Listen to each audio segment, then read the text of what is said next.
गणेश जी प्रथम पूज्य क्यों है? क्यों होती है गणेश जी की पूजा? एक बार भगवान शंकर जी ने, माता पार्वती ने, सभी देवताओं ने कहा कि पृथ्वी की परिक्रमा जो सबसे पहले करेगा संपूर्ण, वह पहला बुद्धिमान कहलाएगा। कार्तिकेय जी मोर पर बैठ के उड़ गए, पर गणेश जी का वाहन चूहा। चूहा कैसे परिक्रमा लगाए? मोर तो बहुत तेज दौड़ता उड़ता है, चूहा कैसे चले? तो गणेश जी ने अपने माता पिता की परिक्रमा लगाई,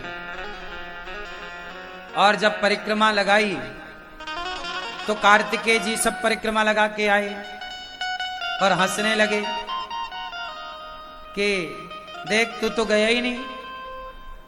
तब शंकर पार्वती ने कहा कि इसने तो पृथ्वी की परिक्रमा 4 बार की, 4 परिक्रमा। कार्तिकेय जी बोले मैं 1 बार करके आया, इसने 4 बार कैसे कर ली?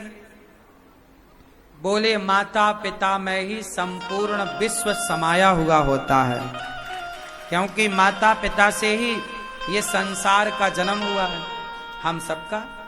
तो माँ बाप की एक परिक्रमा लगा देने से संपूर्ण पृथ्वी, संपूर्ण तीर्थों की परिक्रमा लगाने का फल प्राप्त हो जाता है। तब से गणेश जी को प्रथम पूज्य और बुद्धिमान माना गया। समझ में आई? तो गणेश जी ने माता पिता की सेवा करी, माता पिता की परिक्रमा की। आप भी गणेश चतुर्थी को गणेश जी बिठाओगे या गणेश जी का पूजन में सम्मिलित होगे तो प्रेरणा यही लेना कि जैसे गणेश जी माता पिता के भक्त हैं, हम भी अपने माँ बाप के भक्त बने, हम भी अपने बड़ों का सम्मान करें, हमारे बच्चे भी माँ बाप के भक्त बने, हम सब अपने बड़ों का, बुजुर्गों का खूब खूब आदर करें, सम्मान करें। तो इसलिए गणेश जी की प्रथम पूजा होती है। ठीक है? गणेश जी का वाहन क्या है? चूहा क्यों है?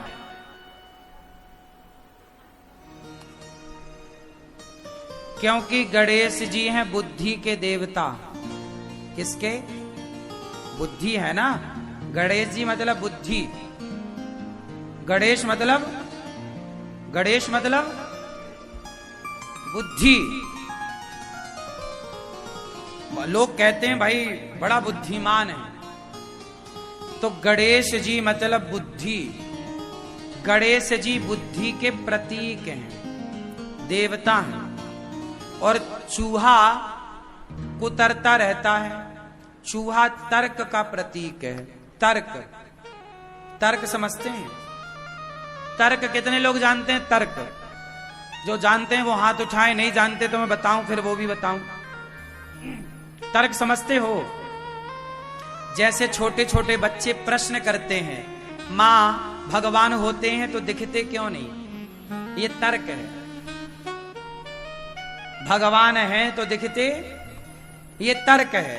अब उसे समझाओ कि जैसे दही में मक्खन होता है, दिखता नहीं है बेटा, पर है। उसी तरह जैसे दूध में मक्खन है पर दिखता नहीं है, उसी प्रकार कण कण में भगवान है पर दिखता नहीं है।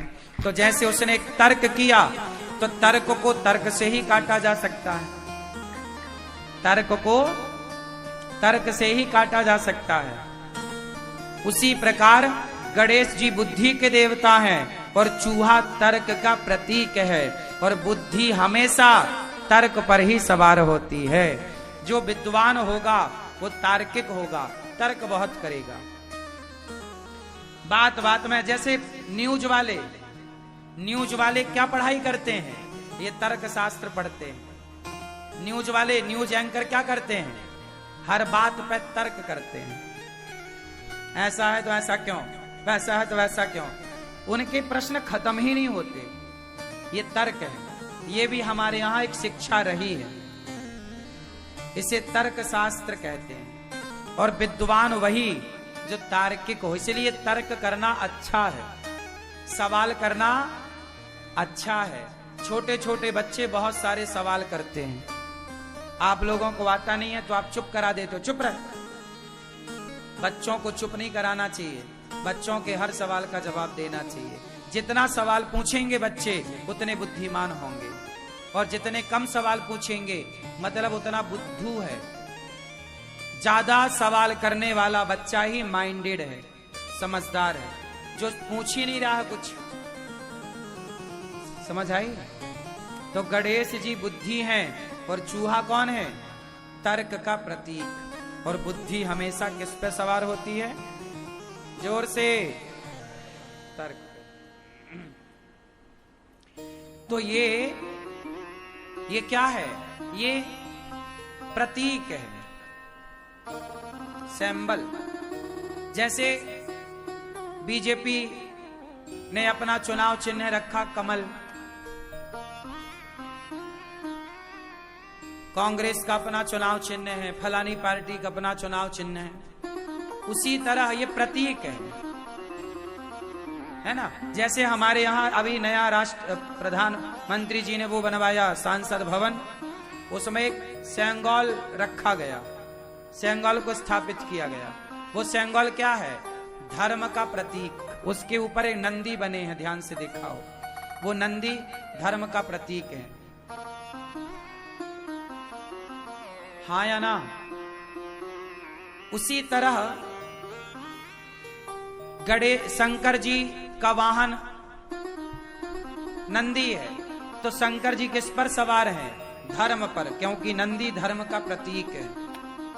तो शंकर जी धर्म पर सवार हैं, गणेश जी तर्क पर सवार हैं। दुर्गा, शेर किसका प्रतीक है? बोलो। दुर्गा किस पर सवार हैं? शेर बलशाली है, बलवान है, राजा है, शक्ति का प्रतिनिधित्व कर रहा है। तो दुर्गा शक्ति पर सवार है। मानो दुर्गा कहती हैं कि हर नारी को शक्तिशाली होना चाहिए, शक्ति पर सवार है। शेर शक्तिशाली है। आजकल की लड़कियां बिल्कुल जूजू हो जाती हैं, चूहिया से डरती हैं। अरे नारी को शक्तिशाली होना चाहिए।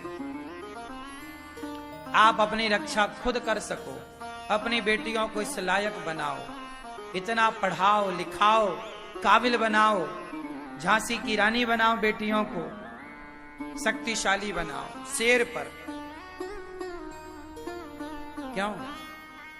तो ये दुर्गा शेर पर सवार है। दुर्गा मां है, और मां के बेटे कितने हैं? हम सनातनी कितने भाई हैं? क्यों, आप कितने भाई हो? ये भैया, हाँ, आपके बगल में आप कितने भाई हो? कौन कौन? बताओ भाइयों के नाम। नहीं पता? बस हो चार, सुन लिया, नकल कर ली, चार बोल दिया। हर जगह नकल चलती है। आप कितने भाई हो? 8, 4। कौन कौन?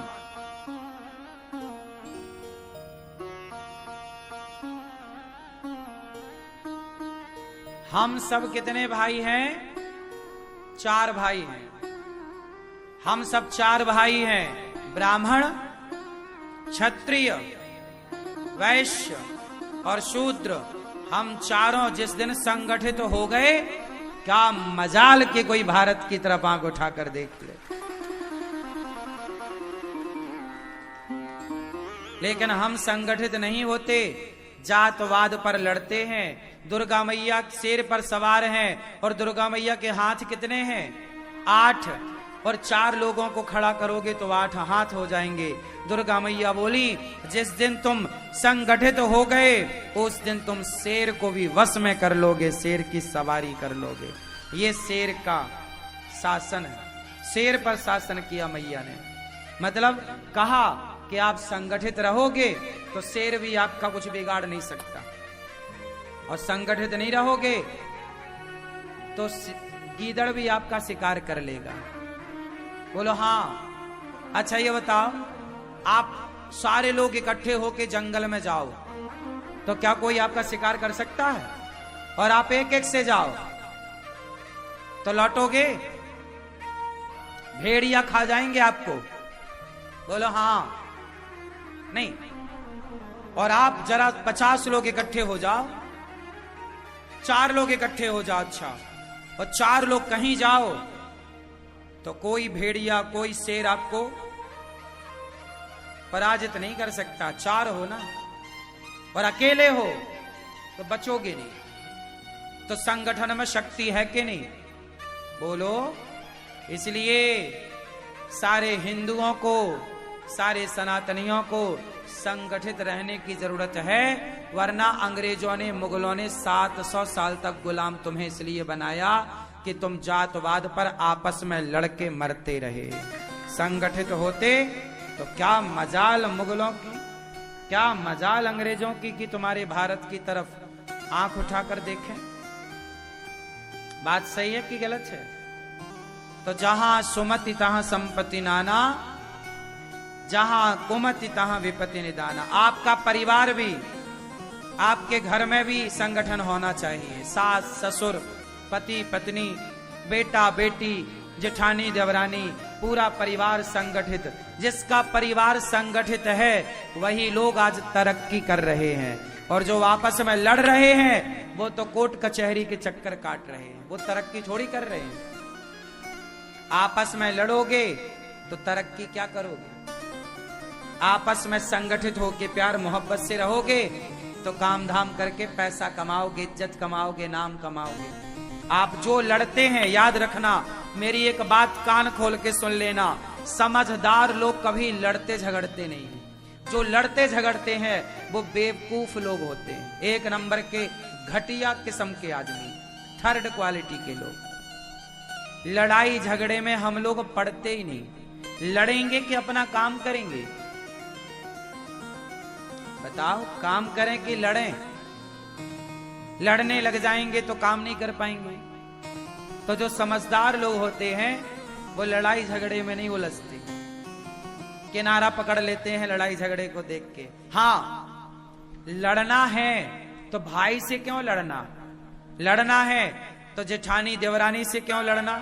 लड़ना है तो पति और पत्नी से क्यों लड़ना? लड़ना है तो माँ बाप से क्यों लड़ना? लड़ना है तो भाई से क्यों लड़ना? अरे लड़ना ही है तो आओ हम सब मिलके अपने अपने भीतर की बुराइयों को लड़ करके समाप्त करें। हमारे भीतर ना जाने कितनी बुराइयां हैं, काम, क्रोध, लोभ, मोह, अभिमान, ये सब हमारे भीतर की बुराइयां हैं। हम अपने भीतर की बुराइयों को लड़के खत्म करें। आपसे लड़के क्या पाएंगे हम, और आप हमसे लड़के क्या पाओगे? इस वीडियो को लाइक करें, हमारे चैनल को सब्सक्राइब कर बेल आइकन जरूर प्रेस करें। हमारी न्यू वीडियो सबसे